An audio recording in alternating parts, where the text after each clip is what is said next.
Ever wondered if a single June surprise could turn a mundane life upside down, earning you a modest $58.90 while exposing the hidden flaws in tools like Grammarly? Dive into this gripping tale of unexpected twists, heartfelt revelations, and the quest for perfection in an imperfect world. Subscribe now to unlock more exclusive stories like this. Your next adventure awaits just a click away. It was the first week of June, and the air in the small town of Elmwood carried that familiar scent of blooming lilacs mixed with the faint, earthy promise of summer rain.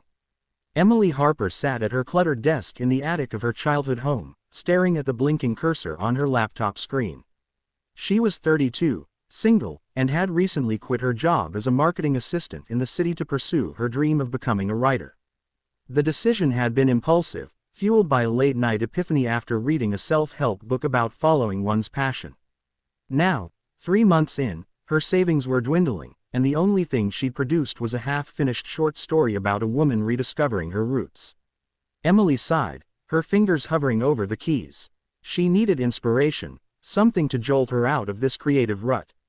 Downstairs, her mother, Margaret, was bustling in the kitchen, preparing lunch. The Harper family home was a cozy Victorian house with creaky floors and walls lined with faded photographs of happier times. Emily's father had passed away 5 years ago, leaving a void that neither she nor her mother had fully filled.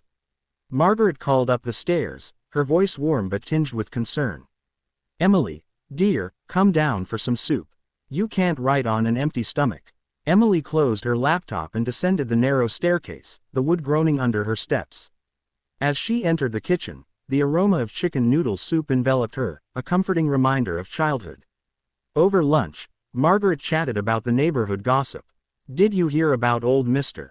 Jenkins? He sold his antique shop and moved to Florida. Said he wanted to escape the winters." Emily nodded absently, her mind wandering back to her story.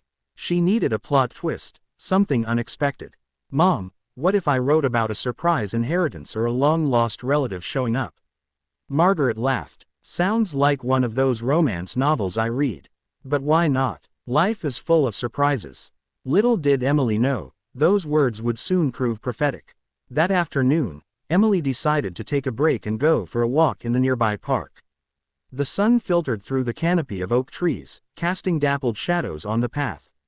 She passed families picnicking and children chasing butterflies, feeling a pang of envy for their carefree lives. As she rounded a bend, she spotted a familiar figure sitting on a bench, her ex-boyfriend, Alex Thompson. They had dated in high school, but life had pulled them apart, him to college out of state, her to the city for work. Alex looked up and smiled, his eyes crinkling at the corners. "Emily, is that you?" They spent the next hour catching up. Alex had returned to Elmwood after a divorce, working as a teacher at the local high school. "I never thought I'd see you here," he said, his voice soft. Emily felt a flutter in her chest, a mix of nostalgia and something new. As they parted ways, Alex handed her a small envelope. "I found this in my attic while packing. It's from your dad. He gave it to me years ago, said to hold on to it until the right time." Emily's heart raced as she took it, promising to call him soon. Back home, she tore open the envelope with trembling hands. Inside was a letter from her father, dated 10 years ago, along with a key and a map. The letter read, "My dear Emily, if you're reading this, I've entrusted it to Alex. Because I know he'll find you when you need it most. This key opens a safety deposit box at the Elmwood Bank. Inside, you'll find something to help you chase your dreams. Love always, Dad." Tears streamed down Emily's face. A June surprise, indeed. The next day, Emily went to the bank, her mind swirling with questions.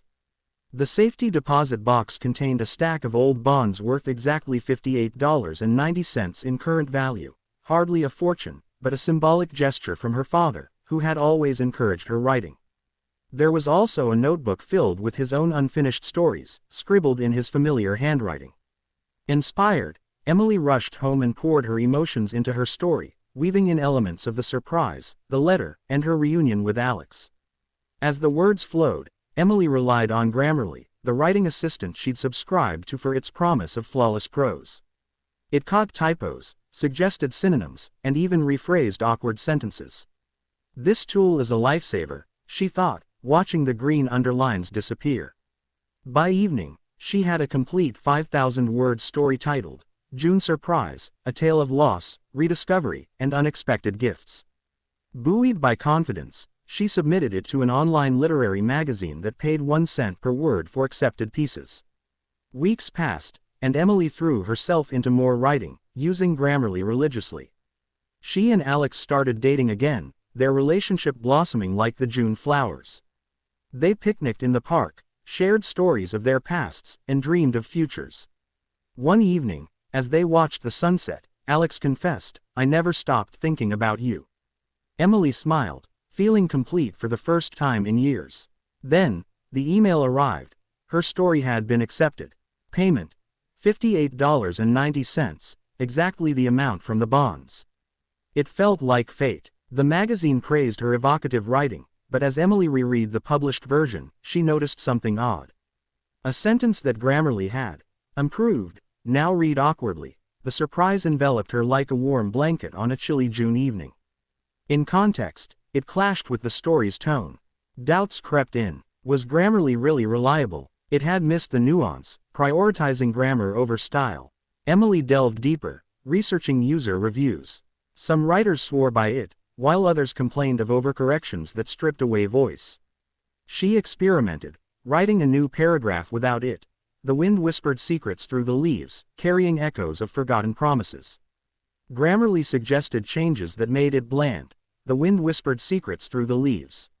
It carried echoes of forgotten promises. The poetry was lost. Meanwhile, life in Elmwood continued. Margaret noticed Emily's preoccupation. "What's bothering you, dear?" Emily explained her dilemma. Dad's notebook didn't need fancy tools, it was raw and real. Margaret nodded. "Tools are helpers, not creators. Trust your instincts." Alex supported her too, reading drafts and offering feedback. Their bond strengthened, leading to talks of moving in together.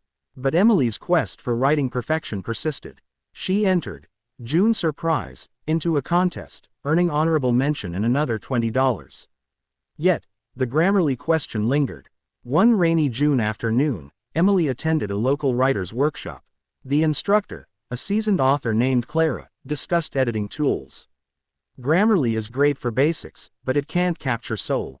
Reliability. It's as good as the user. Emily shared her experience, sparking a debate. Fellow writers chimed in with stories of mishaps, comma suggestions that altered meanings, style overrides that homogenized text. Inspired, Emily revised her story without Grammarly, adding layers of description. She described the park in vivid detail, the rustle of leaves, the distant laughter of children, the way sunlight danced on dew-kissed grass. The inheritance became more than money, it symbolized legacy. Alex's return evolved into a metaphor for second chances. As summer progressed, Emily's confidence grew. She started a blog, posting snippets of her work. Readers responded positively, appreciating the authenticity.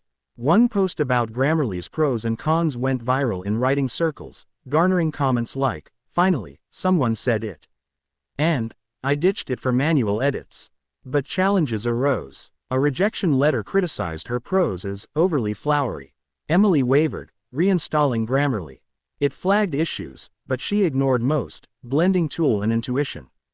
Her next story, Echoes of Elmwood, sold for $100, a milestone. June turned to July, and Emily reflected on her journey. The $58.90 from June Surprise was trivial monetarily but monumental personally. It proved she could earn from writing, even modestly. As for Grammarly, it was reliable for mechanics but not for art. The real surprise was self-discovery. Years later, Emily looked back on that June as the turning point. Married to Alex, with a child on the way, she published her first novel. In the acknowledgments, she thanked her father, Margaret, Alex, and even Grammarly, with a caveat, "For the basics, but remember, your voice is irreplaceable." The town of Elmwood remained unchanged, its lilacs blooming each June, a reminder that surprises come when least expected. Emily's story, born from a modest inheritance, taught her that reliability isn't in tools but in perseverance.